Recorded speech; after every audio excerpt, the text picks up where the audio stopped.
Hola, buenas tardes. Le damos la bienvenida a nuestro podcast, que en este caso va a abrir como un espacio de conversación para reflexionar sobre el trabajo social y algún área. En este caso, en el capítulo de hoy vamos a hablar sobre el área del FTP. Y primero que nada, darle paso a usted para que se presente, su nombre y obviamente el cargo que ejerce dentro de esta área.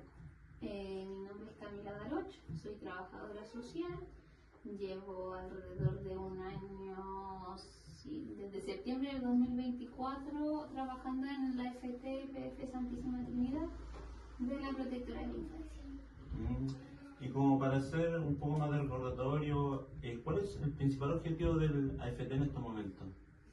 La idea es contribuir a la resignificación de los índices de desprotección de niños, niñas, adolescentes y promover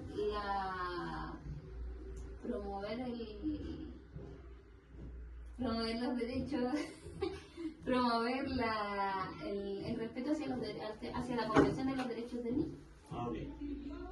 Y, por ejemplo, sobre las problemáticas que le ha tocado abordar en este año y poco que tiene trabajando acá, ¿cuáles son como las mayores reincidencias que le tocan abordar? Dentro de las mayores reincidencias que al menos con mi equipo terapéutico hemos pesquisado, en nuestros casos es negligencia parental, testigos de violencia intrafamiliar, daño emocional asociado principalmente a lo mismo y ese tipo de temáticas. Más que nada como podría explicar más o menos su rol de trabajo social dentro del centro también, porque somos conscientes de que dentro del centro trabajan otras personas como psicólogos y gestores. ¿Podría explicar un poquito en qué trabaja usted como trabajadora social? Como trabajadora social se enfoca más en el trabajo directamente con los padres, en poder brindarle herramientas para que estos puedan ejecutar un proceso de crianza respetuoso, socioeducar en torno a lo mismo y bueno, se trabaja harto en equipo, pero como que ahí van como las distintas áreas, pues el gestor se dedica más a lo comunitario, las redes, las instituciones y el psicólogo va un poco más a los individuos. Lo que no implica a lo mejor que también dentro del área que aborda el trabajo social, si bien se trabaja con los padres directamente, también se puede trabajar con el núcleo familiar completo. Y hablando sobre la intervención con la familia o los adultos a cargo, ¿qué considera como fundamental para generar como un vínculo con la intervención al momento de darse? Para generar un vínculo con los padres, principalmente lo que me ha ayudado mucho es como a empatizar harto desde que los procesos de desprotección a lo mejor a los cuales se ven expuestos los niños muchas veces son como por desconocimiento, porque tienden a normalizar ciertas conductas que a la larga es lo habitual para ellos, entonces por desconocimiento tienden a generar índices de desprotección que finalmente concurren a su ingreso a algún programa, independientemente de la temática que sea. Entonces lo que me ha ayudado harto es como empatizar, comprender, acoger, más allá como desde lo coercitivo.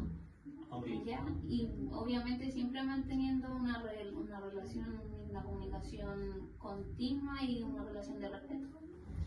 Y sobre ese mismo tema, por ejemplo, porque son patrones de crianza que se van repitiendo. Por ejemplo, de que vivieron sus progenitores hacia los niños.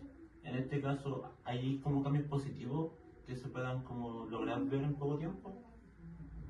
Yo creo que ahí depende harto de la disposición familiar, de la disposición de los padres, del proceso de mentalización que estos logran o adquieren desde su propia historia de vida hacia cómo ellos ejecutan su rol como tal. Pero variable, ahí depende de los recursos personales que tengan como personas. Bueno, la siguiente pregunta sería como ¿qué experiencia o aprendizaje le ha dejado también trabajar en esta área? Aprendizaje a nivel de crianza me ha ayudado harto por cómo uno también se cuestionó su rol, pues entendemos de que en realidad los padres buenos a lo mejor no es que no existan, pero en el fondo un buen padre es el que se cuestiona cómo lo está haciendo.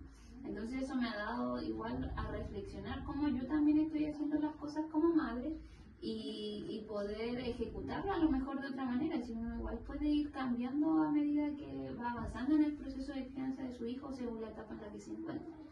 Y a nivel personal también es importante porque es reconfortante también ver, lograr encontrar, lograr logros con las familias, porque tú les ves cuando ingresan cómo vienen igual un puente desorientado, desesperanzado mucho, cansados, agobiados, y cómo también los ves yendo, o sea que igual se van con otras herramientas, con otras rutinas, otras prácticas mucho más favorables para su familia, y ellos se van y lo expresan así, se van bien, se van tranquilos, se van felices, y eso creo que también reconforta a uno como profesional, más allá de lo, bueno, personal y profesionalmente, porque ve frutos.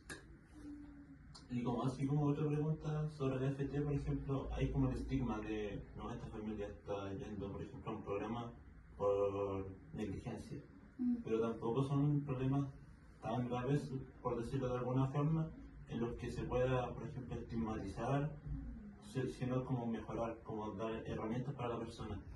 ¿Tú sientes que hay como un estigma hacia una institución como esta? Sí, en realidad todas las instituciones que vienen vinculadas desde lo que era el Sename. El Sename dejó un estigma como súper grande, pero lo que genera resistencia en primera instancia a las familias que ingresan acá, porque viene mucho del desconocimiento, de lo que le dijo el vecino, que te van a quitar a los hijos, porque somos los robahijos. Sin embargo, durante el transcurso se van dando cuenta, va como resignificando eso de una forma mucho más favorable para ellos como familia, con sus hijos, a nivel de comunidad también. Entonces yo creo que ese proceso de resignificación lo va dando el proceso. Ahora, depende mucho de cómo nosotros también vamos bajando, por así decirlo, el nivel de ansiedad de las familias que llegan. Porque, y el primer proceso de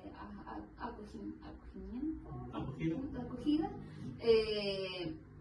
es súper importante, porque de eso igual te da el puntapié para iniciar bien el proceso o iniciar mal el proceso. Entonces, si inicias mal ese primer vínculo, todo el proceso después se vuelve igual tedioso, se vuelve pesado, y tenés que ir como cambiando la estrategia de forma más constante. En cambio, si tú se das bien desde un inicio, las cosas igual van fluyendo de una forma mucho más distinta y bueno, con disposición a la participación mucho más fuerte.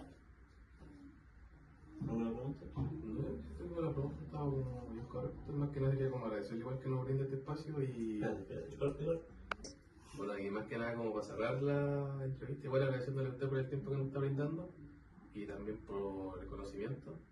Quería terminar dando una pregunta como más personal y como más de apoyo para las personas que lo vean, de cómo usted cree que, o los consejos que nos puede llegar a dar para aprender a separar los sentimientos del trabajo, porque todos somos conscientes que al trabajar en un área de niños, tal vez uno puede tener hermanos, puede tener un hijo, y eso puede afectarnos a cierto punto a algún tipo de caso. Eso es algo igual que se va aprendiendo en el camino, ya, porque yo por lo mismo también no quería trabajar en infancia. Yo tengo un hijo más pequeño, y también tenía mucho miedo de cómo a lo mejor las problemáticas que estuviera trabajando iban a afectar a mi proceso de crianza, a cómo veo la vida y un sinfín de cosas. Pero sí es importante a lo mejor tener un buen soporte a nivel laboral. Bueno, el trabajo en equipo en el área social como tal es fundamental. Entonces, si tú tienes un trabajo de equipo, un buen trabajo en equipo, tú adquieres como un sostén emocional finalmente que te permite en realidad ir notando un poco todas las frustraciones, los sentimientos que te generan ciertas cosas, porque de que vas a sentir harto, vas a sentir harto. Entonces es importante a lo mejor tener buscar, votar, hablar, si tenéis que darle 1000 vueltas a un tema sobre un caso, hácelo y que tengas un equipo que te escuche, con que solo te escuches, que te escuchen, te va a servir para votar y llegar a tu casa con la mochila mucho más liviana, porque no te llevas eso a la casa y hacer el quiebre, no llevarte pega a la casa, no trabajar fuera de tus horas, también es una forma de resguardo. Entonces aquí tienes que resguardar harto cómo tú estás emocionalmente para poder trabajar de forma óptima, ¿ya? Y no quemarte en el camino, que también pasa. Hay muchos profesionales que sí les pasa, que se queman en el camino, y ahí ya es cuando se nos nubla un poco la visión profesional. Entonces en ese aspecto es importante cuidarse de eso. Así que yo creo que el mejor consejo que les puedo dar es que hablen. Si les pasa algo, si sienten, a lo mejor se sienten muy desbordados, que vayan votando, que vayan hablando lo que les está pasando, lo que les genera, si les genera frustración, si les genera rabia, si les genera pena, porque es normal, es parte del proceso, trabajamos con personas, ¿no? Entonces no son cualquier cosa, entonces eso nos va a impactar a nosotros y en todas nuestras áreas y nos quedamos con eso. Así que creo que eso, votarlo y tener un buen sostén emocional a nivel laboral. Muchas gracias, Toby, y con eso termina el podcast. Súper, que les vaya súper y que les pongan muy buena nota. Ojalá que quiera.